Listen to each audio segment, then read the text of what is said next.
Bismillahirrahmanirrahim. Allahumma salli ala Sayyidina Muhammad wa ala ali Sayyidina Muhammad. Baginda Rasulullah sallallahu alaihi wasallam, dialah yang merupakan insan yang paling berjasa dalam kehidupan kita. Baginda sallallahu alaihi wasallam telah menghancurkan seluruh kehidupannya, telah bermujahadah, bersusah payah semata-mata untuk melihat kita semua sebagai umatnya mengecapi kebahagiaan yang sebenar di dunia dan di akhirat.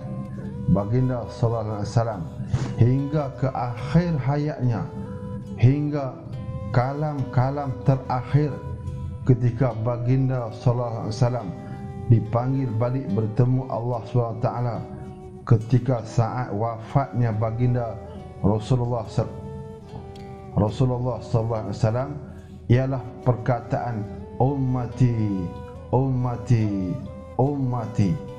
Sentiasalah baginda sallallahu alaihi wasallam risau bimbang mengenai nasib kita semua. Apa yang akan kita tempuhi, apa yang akan kita hadapi, bagaimanakah untung baiknya, bagaimanakah untung mudaratnya kehidupan kita semua ini. Tidak pernah Nabi sallallahu alaihi wasallam berada dalam keadaan senang, melainkan sentiasalah fikir Nabi, risau Nabi akan kita semua. Bagindalah orang yang paling banyak berjasa dalam kehidupan kita sebenarnya. Maka mereka-mereka yang hampir dengan Nabi, mereka-mereka yang akan mendapat syafaat baginda Nabi di akhirat nanti, bertuahlah mereka.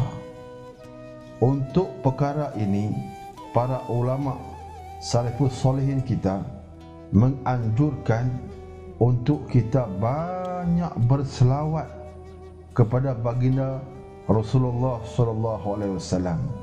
Di samping itu juga kita perlu mempelajari untuk mendalami apakah sunnah-sunnah Nabi sallallahu alaihi wasallam di dalam kehidupan suci murni baginda, untuk kita terapi menjadi amalan kehidupan kita sehari-harian sampailah kita mati. Kesempurnaan agama bergantung kesempurnaan sunnah-sunnah baginda sallallahu alaihi wasallam. Begitu banyak kelebihan-kelebihan, fadilat-fadilat berselawat kepada baginda Rasulullah sallallahu alaihi wasallam. Mereka yang berselawat, mereka yang banyak berselawat kepada baginda Rasulullah sallallahu alaihi wasallam, dia akan hampir dengan Rasulullah sallallahu alaihi wasallam. Bahagia bertemu Allah Subhanahu wa taala, selamat daripada huru-hara hari kiamat, mendapat teduhan di bawah arasy, didatangi Rasulullah sallallahu alaihi wasallam sebelum meninggal dunia, menghapuskan amalan buruk. Dengan banyak berselawat juga kita terselamat daripada penderitaan maut. Sayyidina Abdullah bin Mas'ud radhiyallahu anhu meriwayatkan bahawa Rasulullah sallallahu alaihi wasallam bersabda yang mafhumnya, orang yang paling hampir denganku pada hari kiamat ialah orang yang paling banyak berselawat ke atasku. Diriwayatkan oleh Imam Al-Jurjani rahmatullahu taala, Rasulullah sallallahu alaihi wasallam bersabda yang mafhumnya, sesiapa yang ingin berbahagia ketika bertemu Allah Subhanahu wa taala, maka hendaklah dia memperbanyakkan berselawat ke atasku. Diriwayatkan oleh Imam Al-Khatib Al-Baghdadi rahmatullahu taala di dalam kitab Syarafu Asbab Ashab Al-Hadis Rasulullah sallallahu alaihi wasallam bersabda yang mafhumnya, sesungguhnya orang yang paling selamat di kalangan kamu daripada segala huru-hara pada hari kiamat kelak ialah orang yang paling banyak berselawat kepadaku semasa di dunia.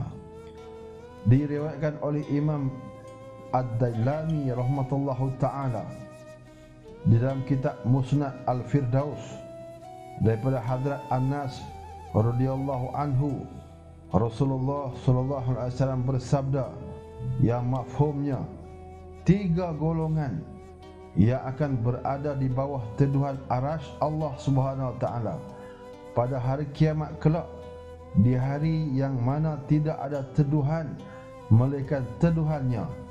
Lalu ditanyakan kepada Rasulullah sallallahu alaihi wasallam, siapakah mereka itu wahai Rasulullah? Baginda sallallahu alaihi wasallam menjawab yang mafhumnya, yaitu orang yang melepaskan kesulitan daripada umatku, dan orang yang menghidupkan sunnahku, dan orang yang memperbanyakkan berselawat ke atasku. Syekh Al-Fassi rahmatullahu ta'ala di dalam kitabnya Syarhu Ad-Dalail Al-Khairat melalui nukilannya daripada sebahagian Al-Arifin Billah yang berkata yang mafhumnya, sesungguhnya sesiapa yang keadaannya banyak berselawat ke atas Nabi sallallahu alaihi wasallam, niscaya dia akan memperolehi kemuliaan yang tertinggi, yaitu sesungguhnya Nabi sallallahu alaihi wasallam akan datang kepadanya pada saat dia, orang yang banyak berselawat itu, sedang menghadapi sakaratul maut. Satu ketika pernah seorang wali bermimpi satu wajah yang buruk lagi hodoh. Beliau bertanya, roh jahat jenis apakah ia? Wajah itu menjawab, aku ialah bentuk wajah amalan-amalanmu yang buruk. Wali itu pun kemudian bertanya, bagaimanakah caranya jika aku ingin menghapuskan engkau? Ia menjawab, melalui pembacaan selawat yang banyak ke atas Hadrat Mustafa Muhammad sallallahu alaihi wasallam. Tercatat dalam Nuzhatul Majalis bahawa seorang hamba Allah Subhanahu wa taala telah menziarahi seorang pesakit yang sedang menghadapi sakaratul maut. Beliau bertanya kepada si pesakit itu, bagaimana kamu rasai akan kepedihan maut? Orang yang sakit itu menjawab, aku tidak merasai apa-apa kepayahan kerana aku telah mendengar daripada orang-orang alim, jikalau seseorang itu membaca selawat sebanyak-banyaknya, maka dia akan diselamatkan daripada derita kesakitan sakaratul maut. Fadilat selawat Maulana Zakaria rahmatullahi alaihi. Wallahu a'lam. Demikianlah para sahabatku, Allah SWT telah menganugerahkan kita satu anugerah yang sangat azim, sangat agung, iaitulah anugerah sebagai umat baginda Rasulullah sallallahu alaihi wasallam. Perbanyakkanlah berselawat insya-Allah agar ianya menjadi satu perbekalan yang sangat diperlukan manfaatnya ketika kita menjalani kehidupan dunia ini, ketika kita melalui proses peralihan daripada dunia kepada akhirat, iaitulah maut, dan ketika kita dibangunkan pada kehidupan yang sebenar-benarnya, kehidupan akhirat. Moga-moga apa yang ada manfaat di dalam perkongsian kali ini dapat kita ambil ikhtibar dan kita berniat untuk beramal.